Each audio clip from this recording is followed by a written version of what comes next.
क्या सोना 2026 तक आसमान छूने वाला है? दुनिया के कुछ सबसे बड़े फाइनेंशियल एक्सपर्ट्स तो कुछ ऐसा ही मानकर चल रहे हैं। तो चलिए जरा इन बड़ी बड़ी भविष्यवाणियों की पड़ताल करते हैं और देखते हैं कि इस चमक के पीछे आखिर चल क्या रहा है। सबसे पहले बात करते हैं गोल्डमैन सैक्स की। उनका अनुमान है कि 2026 के आखिर तक सोने की कीमत $5,400 प्रति औंस तक पहुंच सकती है। अब देखिए, ये कोई छोटा मोटा दावा तो है नहीं, पर सवाल ये है कि वो ऐसा सोच क्यों रहे हैं। और अगर आपको ये आंकड़ा बहुत बड़ा लग रहा है तो जरा ग्लोबल डेटा का अनुमान देखिए। वो तो इससे भी एक कदम आगे हैं। उनका मानना है कि सोना $6,700 के शिखर को भी छू सकता है। और फिर आते हैं वो ट्रेडर्स जो पुराने प्राइस पैटर्न को देख के, जिसे हम टेक्निकल एनालिसिस कहते हैं, अपना अनुमान लगाते हैं। अरे, वो तो $7,000 से भी ऊपर का टारगेट देख रहे हैं। तो भाई, आखिर हो क्या रहा है? तो सवाल यही उठता है कि इस जबरदस्त तेजी, इस गोल्ड रश के पीछे आखिर कौन सी ताकतें काम कर रही हैं? चलिए जरा गहराई से समझते हैं।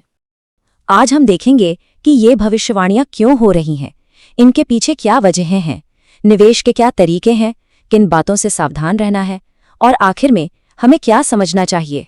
तो सबसे पहले बात करते हैं उन ग्लोबल वजहों की जो सोने की कीमतों को इतना ऊपर धकेल रही हैं। ये असल में कई चीजों का एक परफेक्ट स्टॉर्म है। देखिए, एक तरफ सेंट्रल बैंक्स जमकर सोना खरीद रहे हैं, दूसरी तरफ दुनिया भर में जियोपॉलिटिकल टेंशन है, और फिर आम निवेशक भी अनिश्चितता से बचने के लिए सोने में पैसा लगा रहे हैं। जब ये सारी चीजें एक साथ होती हैं ना, तो रैली को एक जबरदस्त पुश मिलता है। तो सवाल उठता है कि अगर किसी को सोने में निवेश करना हो तो उसके पास क्या-क्या रास्ते हैं। चलिए ऑप्शंस पर एक नजर डालते हैं। एक तरफ है गोल्ड ETFs, जो बिल्कुल स्टॉक की तरह काम करते हैं, खरीदने बेचने में बहुत आसान। और दूसरी तरफ है सॉवरेन गोल्ड बॉन्ड्स या SGBs, जो खासकर लॉन्ग टर्म निवेशकों के लिए हैं, और इनमें टैक्स के भी कुछ शानदार फायदे मिलते हैं। SGBs को थोड़ा और समझते हैं, क्योंकि ये वाकई एक बहुत ही दिलचस्प चीज है। आसान भाषा में कहें तो ये सरकार की गारंटी के साथ कागज पर सोना खरीदने जैसा है। मतलब सोना रखने का फायदा भी और उसे संभालने की कोई टेंशन भी नहीं। SGBs में कमाई दो तरह से होती है। पहला, सोने की कीमत बढ़ने का फायदा मिलता है, और दूसरा, हर साल निवेश पर फिक्स्ड 2.5% का ब्याज भी मिलता है। यही जो ड्यूअल रिटर्न स्ट्रक्चर है, वो इसे इतना खास बनाता है। लेकिन रुकिए, निवेश का कोई भी फैसला लेने से पहले एक बहुत जरूरी चेतावनी है। इन जाने पहचाने तरीकों के अलावा एक नया और थोड़ा जोखिम भरा प्रोडक्ट भी काफी पॉपुलर हो रहा है, डिजिटल गोल्ड। भारत की मार्केट रेगुलेटर सेबी ने डिजिटल गोल्ड को लेकर एक सीधी और सख्त चेतावनी दी है।